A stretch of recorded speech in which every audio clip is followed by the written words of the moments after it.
Okay, alright. Update po tayo sa info na for today, guys. Ito na naman tayo, guys. Update tungkol sa Kim Pao. Dami bago po tayong balita kay Kim Chiu, guys, na mukhang pinaparin mawitin niya yung kanyang condo unit din sa binili niyang condo dahil sabi nga niya, ayon dito sa ating legit na sources ay preparation nata ito kila Paula Veneno at saka si Kim Chiu na yung mapumpisa ba. Gusto kasi ni Kim Chiu, guys, na may sarili silang tirahan at hindi may plano naman sila na gumawa ng sarili nilang bahay, pero hindi pa na plano kung saan yun, kasi naghahanap lang po sila ng kanilang lupa o lupa na kung saan ay ipapatayo yung kanilang dream house ni Paolo Avellino.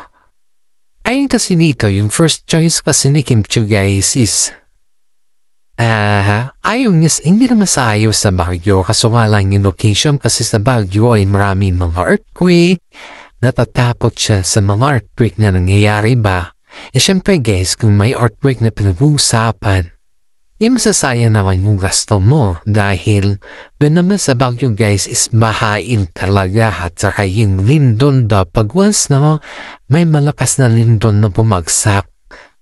Alam mo na yun, guys, kung malakas na lindol na bumagsak doon. And of course, guys, masasayang talaga yung inyong pinaghirapan, lalo't milyon-bilyon yung halaga ng bahay, mawawala pa rin yun, guys. Kaya yung second option po nila is sa Maynila, na kung saan po ay yung malapit lang sa kanilang work.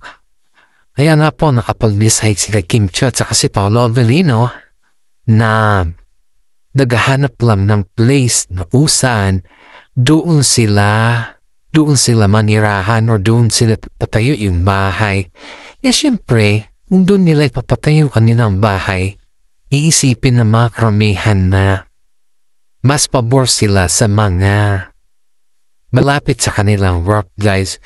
Yung tanong ito ng ating mga netizen, guys, sa ating unang vlog ay kung magpakasal na ba sila Kim Chiu at saka si Paolo Avellino ay hindi na sila papasok sa showbiz.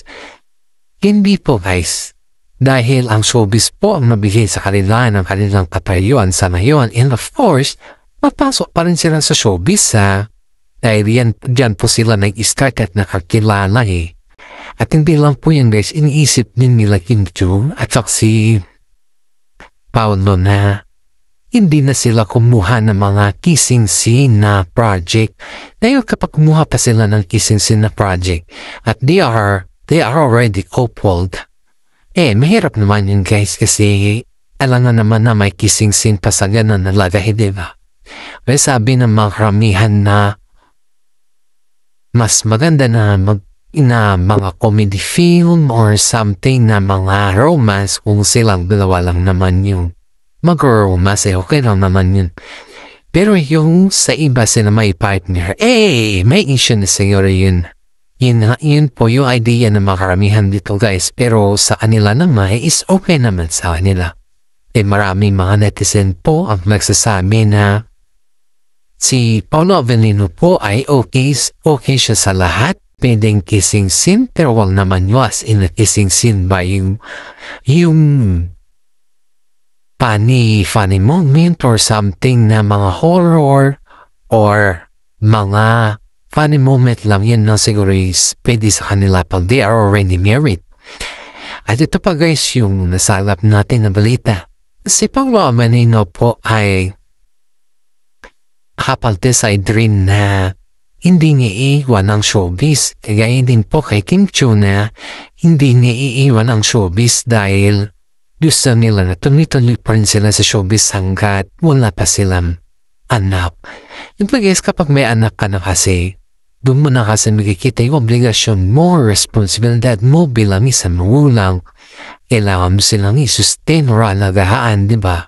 Pero pag wala ka pa ng mga anak, syempre isipin mo yung future na magiging anak ninyo dahil nakasalalay na sa inyo ano na yung kinabukasan ninyo anak. Kaya nga po, makapag-decide ko si Paolo Avellino na hindi po na hindi po niya iiwan ng showbiz guys kasi mahirap ang buhay sa ngayon at marami din mga netizen ang nagsasabi na hindi naman talaga kailangan iwan nila Paolo Avellino at saka si Kim Chiu yung showbiz kasi dyan po sila nagsimula. Makapal na side na po yung dalawa guys patungkol sa kanilang kung saan sila manirahan kasi nga po yung apartment ni King Chiu guys ay nire-renovate na nila. Yun po yung apartment na kung saan po ay malapit sa kanyang work at marami din mga netizen ang nagsasabi na gusto rin ni Kim Chiu magkaroon ng sarili nilang kumbaga guys, sarili nilang moment ng Paolo Avellino. Hindi naman sa ayaw ni Kim Chiu na nakisalamuan sa kanya sa makisalamuan kay Ate Locke or sa kanya man na dating nakasama. Pero mas gusto po ni Kim Chiu na makasama si Paolo Avellino na imbang sila lang para sa ganun is kumbaga guys is masanay siya or para sa ganun is malaman niyo kung ano na yung habit or ano na yung gusto ni Paolo Avellino sa kanya, lalong-lalo na yung pag-asikaso. Kasi number one kasi guys, pag kayo ay magkasama sa isang bahay, number one kasi guys is yung asikasuhin mo yung kasama mo.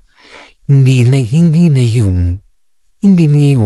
yung boyfriend, girlfriend pa lang kayo, iba na kasi yung ganun guys. Dapat nandun tayo sa level na asikasuhin mo na yung kasama mo. Kaya yung gusto ni King Chiu ay siya na yung makasikaso kay Paolo Avellino.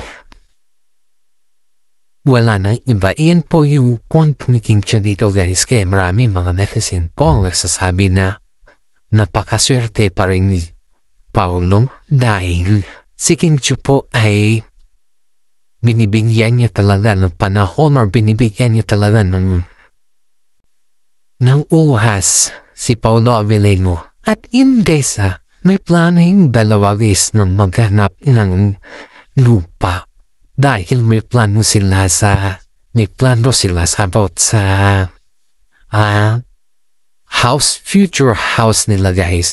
Pero ito guys ay yung first option kasi ni Paolo Avellino noon. Kasi si Paolo po ay may mga first option kasi siya noon ay dun po sa dun po sa Baguio. Pero dahil nga po bahay ng Baguio at saka nakakatakot sa mga earthquake, ay iniba po nila yung kanilang second option. Yung second option po nila is sa Maynila. Pero ang plano kasi guys sa Maynila is maganap muna sila ng bahay o maganap muna sila ng magagawis is yung matitirahan para sa ganun ay makapag-decide sila kung saan or kung ano plano nila ipapatayo dito guys. Kasi ito kasi yung option kasi na sa Baguio guys, okay yung Baguio. Ang okay ang Baguio kasi nandun lahat mo fresh air, nandun lahat-lahat. Pero ang problema kasi sa Baguio is pag dumating yung time na lindol pa. Kasi ang Baguio sa lindol guys. Ang maganda sa Baguio is nakakalanghap ka ng mga fresh air, yun maganda. Natatagal talaga yung buhay mo doon. Kasi puro fresh air yun nandun eh. Mundo kasi yun sa Baguio. Pero yung pagdating sa mga disaster, parang lugi kasi doon. Lugi ka mo kasi nga sa typhoon pa lang guys, sa typhoon pa lang yan. May mga lugar kasi sa Baguio na binabahatin. May lugar din doon na prone talaga sa earthquake. Yun yung number one na nakakatakot sa Baguio kasi nga it's a mountain, surrounded yan ng mountain talaga yung Baguio. Daan mo pa lang doon sa Baguio is alam mo na yan yung risky kasi doon sa Baguio. Pero pagdating sa mga fresh air, maganda doon. Ayan na sabi ni King Chiu na pag sa Baguio summer maganda, pero yung kamanirahan, yun yung Mahirap kasi prone talaga dun. Kaya naghanapan sila ng space sa Maynila na kung saan malapit sa kanilang work. Para sa ganun guys is hindi sila mahirapan. Pwede rin sila kumuha sa Baguio, pero hindi talaga dun sila maninirahan kundi kami lang rest house. May dalawang option na po sila sa yung retirement nila sa showbiz kasi bumili po sila, gusto na lang pumili ng lupa na malapit sa beach at dun po sila papatayo ng dream house na yung rest house guys. Kasi yung rest house kasi kapag nasobrahan ka ng trabaho, kapag gusto mo magpahinga, normal. Siyempre, kapag may time din na gusto mong pahinga kasama yung pamilya mo, kasama yung mga barkada mo, or kung makikitil ka, magre-relax, at least may sarili ka ng rest house, diba? Yan yung pinakamaganda dyan, yung may sarili ka ng rest house. Yun yung gusto nila Paolo Avellino na may sarili silang rest house. Dahil, hindi naman habang buhay guys na nasa showbiz sila. Habang wala pa silang anak, ang pinag-iisipan nila ngayon is yung makapagplano or makapagpundar sa kanilang future. Kasi yung pagpundar kasi guys, na habang wala pa kayo anak, ay iyon ito enjoy everything muna. Enjoy mo yung lahat. Para sa ganon is, pag nakaready na kayo na ready na magkaroon ng pamilya, at yun, may magagamit kayo, diba? At saka practical na yung buhay ngayon. Hindi na uso yung sabihin natin na ganito, ganyan, basta importante. Hindi na yan uso. Ang uso sa ngayon is yung ang future niyo talaga yun yung uso sa ngayon guys. Maraming mga netizen na nagsasabi na napakaswerte pa rin ni Kim Chiu kay Paolo Avellino dahil kahit hindi man si Paolo yung nakuha na kay Kim Chiu sa unang buhay niya, ay palaging full support naman si Paolo kay Kim Chiu. Kahit isang daming nambabas kay Kim Chiu dahil si Paolo po ay kita nila na hindi siya yung kagaya ni si Yenli mo so whatsoever na ang daming alam mo na tiyabrekti. Si Paolo po ay napakasimple lang niya at saka mabait na tao. Siyempre lumaki siya sa simpleng pamilya lang. Hindi naman siya lumaki sa mga magarbong pamilya. Yun po yung kay Paolo Avellino dito. Hindi siya lumaki sa magarbong pamilya. Lumaki po sa simpleng pamilya lang. Marami mga netizen po ang nagsasabi na wala naman hadlang sa pag-ibig. Wala naman hadlang sa pag-ibig kundi ipakita ko na yung totoo, diba? Ito guys, ito yung napansin nila kay Kim Chiu sa ngayon na noon kasi nung hindi pa po, yung wala pa si Paolo Avellino sa kanyang buhay ay hindi naman in-effects ni Kim Chiu yung kanyang kinakain. Hindi naman niya napakita sa kanyang Instagram po yung kanyang kinakain ba? Pero sa ngayon guys is nakikita mo na si Kim Chiu ay nagluluto na rin. Nagluluto ng mga foods na yung mga kahit simple lang ay pinifix niya na rin sa kanyang mga account. Kaya nabila yung mga netizen dahil noon naman hindi naman ganun si Kim Chiu. Noon naman hindi naman siya nag-perfect sa kanyang mga pagkain. Saka hindi na magluluto si Kim Chiu. Ngayon po guys is napaka yung mga netizen sa kanya, yung mga fans niya. Dahil simula nung nalaman nila na may proposal na nag-propose na si Paolo, yun po, na-fix na rin si Kim Chiu ng kanyang pagkain.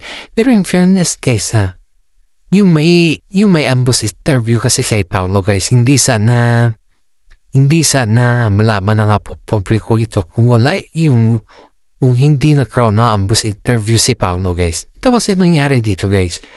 Paolo Avellino po ay nagkaroon ng ambush interview at natanong dun na parang padulas na tanong lang kung Nag-propose na ba siya kay Kim Chu? Sabi niya tapos na. At tinanong siya kung nag-live-in na sila ni Kim Chu. Sabi na they were together pero hindi niya sinagot dun kung they were together in one roof. Hindi niya sinagot dun guys. Kundi sinabi niya lang dito guys, they were together. Hindi natin alam kung they were together eating or they were together going outside. Kasi dabi kasi meaning they were together guys. Hindi niya naman kasi nilaborate dun na magkasama na sila. Pero yung point ng mga Kim Pao tambalan guys is nasa isang bubong na sila. Kasi pinaparenovate na ni Kim Chu yung apartment ni. Ewan lang natin guys kasi pag renovation kasi guys sa isang apartment, ibig sabihin yan doon muna sila mag-stay habang hindi wala pa silang nahanap na pupasok nilang dream house. Siyempre guys, yung dream house kasi guys is hindi yan nag-isa lang magpano. Dapat dalawa sila magtano. Marami netizen na sabi na mas masarap sa pakiramdam na dalawa sila magplano. Yan yung plano na kung saan is dalawa sila at walang sisiyan sa bandang huli. Pero in fairness guys, si Kim Chu po ay madali siyang turuan sa pagluluto ayon dito sa ating legit na sources na hindi doon nahirapan ang mami ni Paolo Avellino na turuan si Kim Chu sa mga gawaing bahay at saka sa pagluluto kasi madali lang daw siyang maturuan, hindi naman mahirap. At sanay naman si Kim Chu na magturuan mo siya one time. Sanay naman siya na naimbang hanggang one time is enough. Iyon na yun. Mabilis siya maturuan sa mga gawain na ganyan lalo at yung inaalam niya. Yung favorito ni Paolo Avellino. Gusto kasi ni Kim Chu na naalagaan si Paolo guys. Gusto niya kasi yun. Kasi si Paolo kasi is yung kailangan niya yung may mag-aaruga sa kanya. Kailangan niya pa rin yung nandyan palagi yung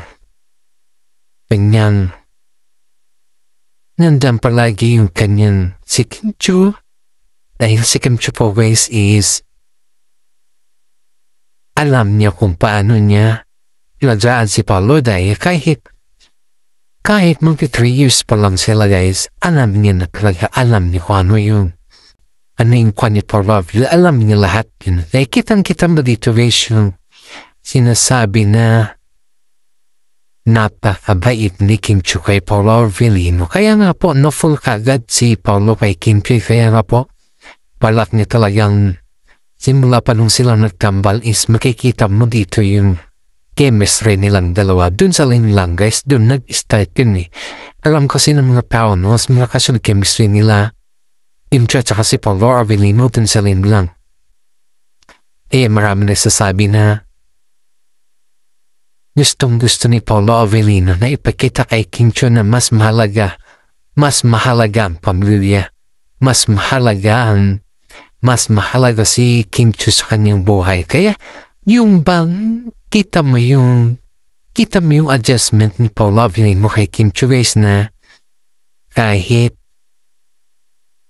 hindi naman Pinoy si Kim Chu, iba naman yung kanyang ginagamit at iba naman yung kanyang nandyan pa rin si Paolo sa kanya. At the same time naman po guys, naman po si Kim Chu kay Paolo kay wala naman kayong masabi sa kanila dahil they were very close at mabait sila sa isa't isa. Kaya inabihan din sila na mas maganda pag ipakita ni Kim Chu sa kanyang sarili na proud siya sa kanyang ginagawa kay Paolo Avellino. Kasi si Kim Chu guys, kung nakikita natin sa shows na napapasaya siya ng tao, pagdating sa reality, ang dami din niya kasing mga obligasyon niyan.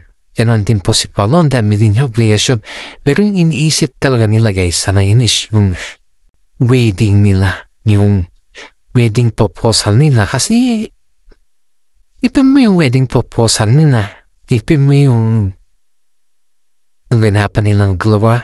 Isipin mo yung saan sila nagsimula. At isipin mo rin yung bago sila na-start, bago sila nakakilala, nakaroon na ng issue, diba? Yan po yung mga gustong iwasan ng mga netizens sa kanilang issue. Pero wala po tayong magagawa dyan guys, kasi binabalik naman nila yan. May shout out po tayo sa ating mga fans dyan, sa mga senior citizen dyan, at lagi nakikinig sa atin mga update. Maraming salamat po guys. Sa mga ibang bansa dyan na patuloy na nakikinig, patuloy na sumusuporta sa atin, maraming salamat po sa mga tanong mo po yan para sa atin. At dito lang mo po ang ating update. Maraming salamat at God bless sa ating lahat.